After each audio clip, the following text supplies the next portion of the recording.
Today on People Now, Ariana Grande drops her first Thank You Next teaser, and fans are loving all the celeb cameos. Oprah Winfrey pays tribute to her late mother. We'll tell you what she's saying to fans. ALEC Baldwin heads to court and makes a rare statement to set the record straight. Amanda Bynes breaks her silence about past struggles for the first time since retreating from the public eye. Is the hit ABC show The Middle coming back? Patricia Heaton is here giving us the latest scoop. Plus, Sophie Simmons is here with her new music and talking about life with her father, rocker Gene Simmons. Live today on People Now. Let's go.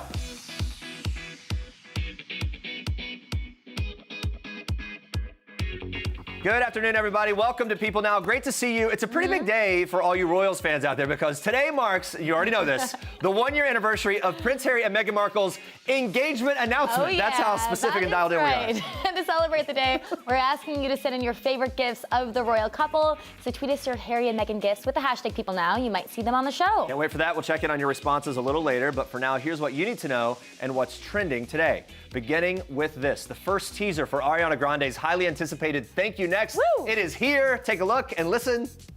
One time on Twitter, I heard Ariana was pregnant, so I got pregnant so we could be pregnant at the same time. Turns out it was just a rumor. Ariana Grande told me my hair looks sexy pushed back. She's not wrong. Ariana broke off an engagement, so I found a guy to propose to me, and I broke off an engagement. I heard she's a lesbian now and dating some chick called Aubrey. It's sick. I heard if you record her snoring and play it backwards, it sounds like Fantasia. Ariana says, honest to God, knocked me out, so I decided to punch myself in the face. It was awesome. All right, so this thing's teaming with cameos, obviously, from Mean Girls star Jonathan Bennett, Stephanie Drummond reprising their roles, to Troye Sivan and Colleen Ballinger spreading their own Ari rumors. Of course, the scene parodies the iconic Who is Regina George scene from the 2004 Tina Fey teen comedy. The 45-second clip shared across Grande's social media ends with coming soon. Mean Girls isn't the only rom-com she's tackling. We're going to have more on that a little later in the show, so stick around for that. Oprah Winfrey is saying thank you to fans for their kind words and condolences following her mother's death. Winfrey shared a sweet throwback photo on Instagram with her extended family crowded around her mom, Vernita Lee, at brunch. If you look closely, you can spot Oprah and Stedman in that group. And in the same post, Winfrey added, quote, "It gives our family great comfort knowing that she lived a good life and is now at peace." Lee passed away in her home in Milwaukee, Wisconsin on Thanksgiving, and according to a Winfrey spokesperson, has already been laid to rest. She was 83 years old. Lee worked as a housekeeper throughout her life and credited her strong Christian faith for getting her through life's toughest moments, including the tragic loss of 2 of her children. Lee is survived by Winfrey and another daughter, Patricia Amanda Faye Lee.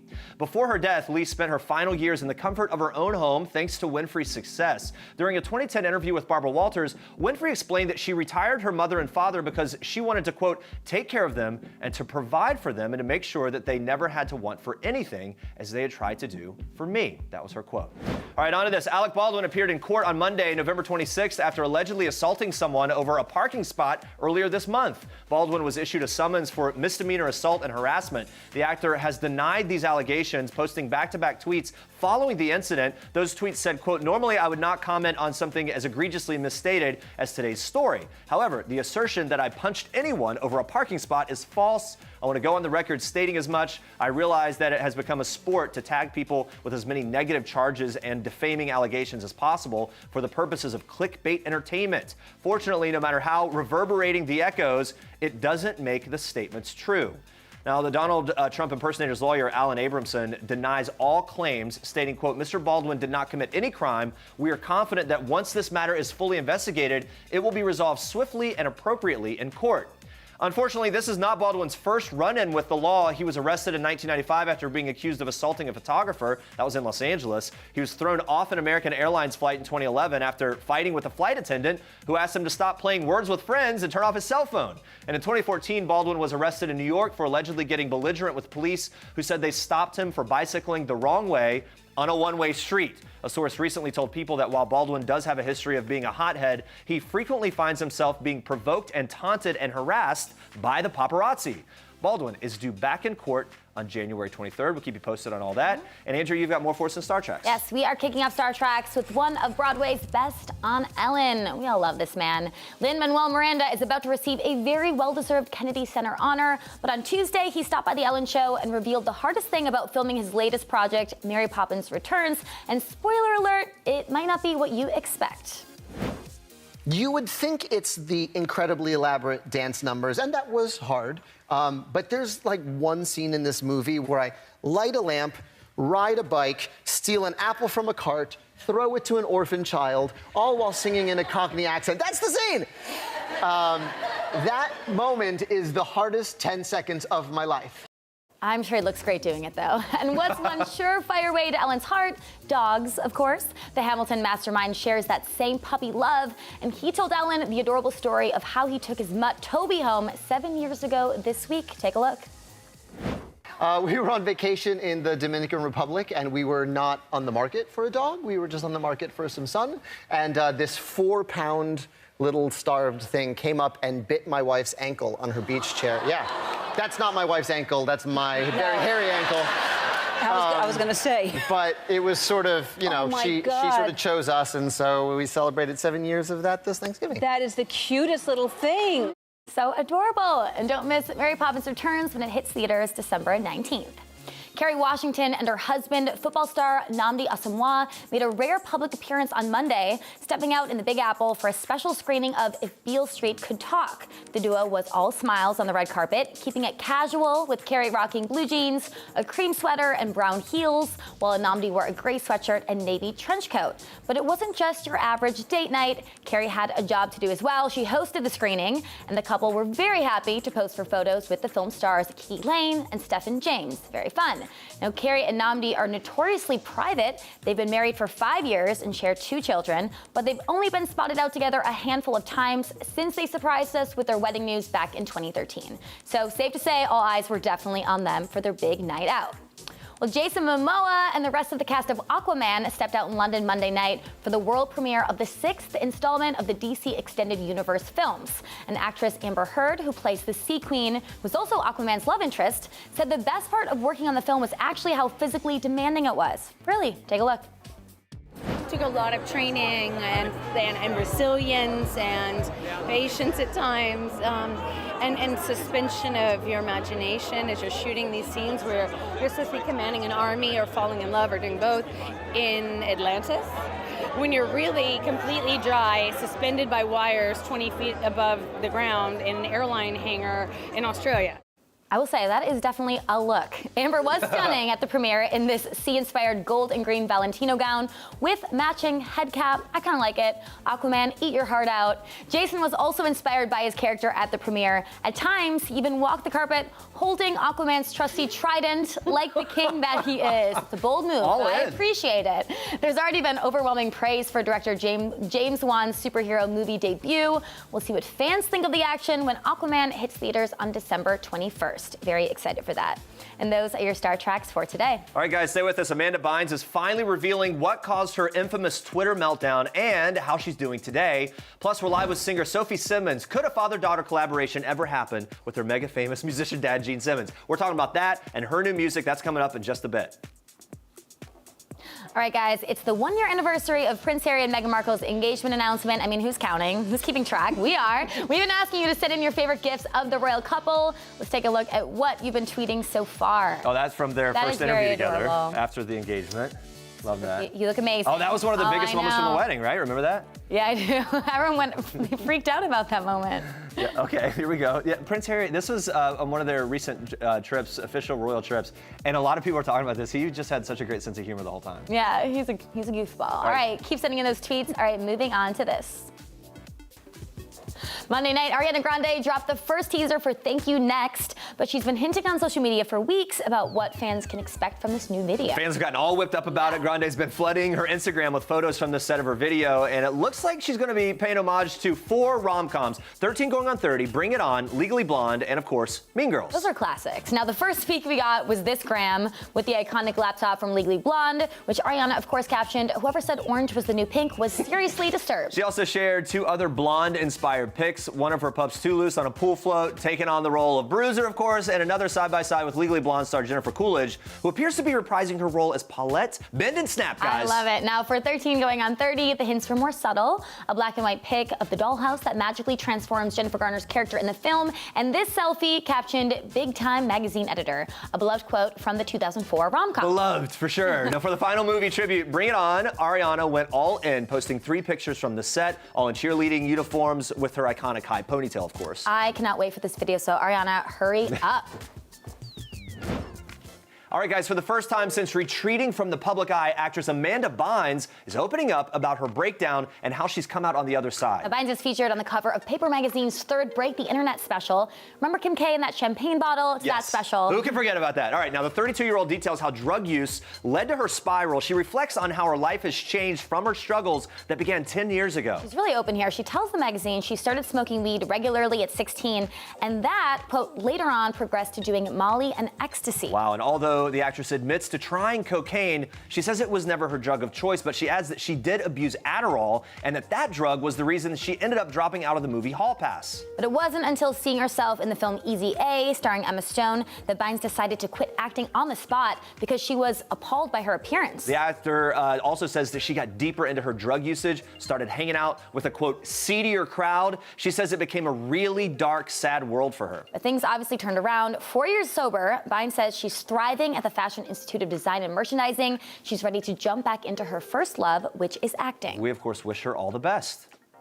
Guys, we are super excited to have musician, actress, philanthropist Sophie Simmons here with us today. Welcome. Thanks for joining us. It's a long hyphenate now. It's a great hyphen. Everybody wants that. We have a lot to get into. First, how was your Thanksgiving? 2 hosts, and is there a normal family tradition for that? We don't really have a family tradition. At first, we thought my dad wasn't going to be in town for Thanksgiving this year. He's always jetting around the world. And then at the last minute, he texts us, 9 a.m., I will be there. So we scrambled to get turkey and everything and cooked it up. Well, that's a last minute turkey scramble. Oh, it was really last minute. Yeah, we're not gonna lie. And so broadening out to the whole holiday stuff, what do the traditions look like with the Tweet Simmons house? I mean, what happens at Christmas and all that? We kind of don't really have a religious affiliation. We kind of just everyone be nice to everyone. Right. So we don't have a go-to set of rules when it comes to the holidays. So we kind of just smash everything together, celebrate everything. Yeah. So we have a tree, and we have a menorah, and we go to a family movie, and we all dress in onesies all day long on Christmas. I recently I just did that. Yeah. I did that for Thanksgiving. Never had worn a onesie before. It's amazing. Yeah. And super comfortable. Super comfortable. It's really silly, and people keep talking about it, and I want one this you year. gotta I've never done the onesie. This is the year, too. This is my year. We believe in you. That you've taken me over the edge. I want to do it. All right, let's talk about your music. Congrats on Courage for Christmas, your new single. So let's take a quick listen at some of that. Courage for Christmas to tell you how I really feel. So I love very beautiful. What does Courage for Christmas mean? I mean, it's obviously a little darker than other Christmas music. So what's the inspiration? Yes. So my management actually asked me in July if I wanted to write a Christmas song, which is, I know, weird that it's the middle of summer, but that's when you start. And I kind of started writing it, and then it got a little dark, and I was like, you know what people never talk about in the holidays is the unrequited love, or the things that they never said to people that they wish they had said. I actually really like that. Yeah. It's counter to sort of the glossy, perfect, right. Everyone's happy. Every Christmas song is so happy. A lot of people bring a lot of weighted things into the holidays, for sure. And Christmas isn't always a great experience for families too, and when there's stuff going on. So I think that's great to kind of show all aspects of it. But something else is really great. You're performing at the New York Stock Exchange Christmas tree lighting. I am. How excited are you for that? I'm so nervous. Are you really? So what's I'm excited. What's sort of the build-up? How do you prep for that? And what was your reaction when you first found out you were doing it? I was really excited, but had no idea how large of a scale it was going to be. And I was like, yeah, Christmas tree lighting, it'll be in the office or something. Right. Okay, you picture if you just a cluster of people. The people in the office hanging out. No, this is New York. It's massive, and there's Jake Miller's also performing, and I think Ray J's performing, and it's big deal. Cats and all these people, and I was like, okay, better get to practicing. Here we go. Very exciting, though. Congrats on that. Thank you. We mentioned it before. Your father is iconic rock star Gene Simmons. Now, in case someone out there does not know who he is, just take a look at this. That's him. Hard to miss. Yeah, no question about who he is in case but I think people know, right? Yeah, did his music influence you? I mean, obviously, are you a fan of him? I would think it'd be hard not to be. I'm a fan of him in in the way that he's my dad, and I'm like proud of everything that he does. But like, we didn't listen to his music growing up. Like, you don't come home and be like, listen to me. Yeah. More about me. You know what I mean? We listened to oldies and Motown and like Aretha Franklin, and that's what I grew up listening to because my parents loved it. Yeah. He's very established. Did he ever give you any advice or kind of just let you go on your own path? I think it's really hard for him to like chime in on what music is like now because they didn't have streaming. Like, they sold actual vinyl and CDs and tapes. Like, it's just such a different landscape. So his only advice to me was never give up and always be working, never take a day off. That's so great. And I'm sure he's obviously proud of you. My goodness, your sound and everything is just so unique, and it's obviously your own thing.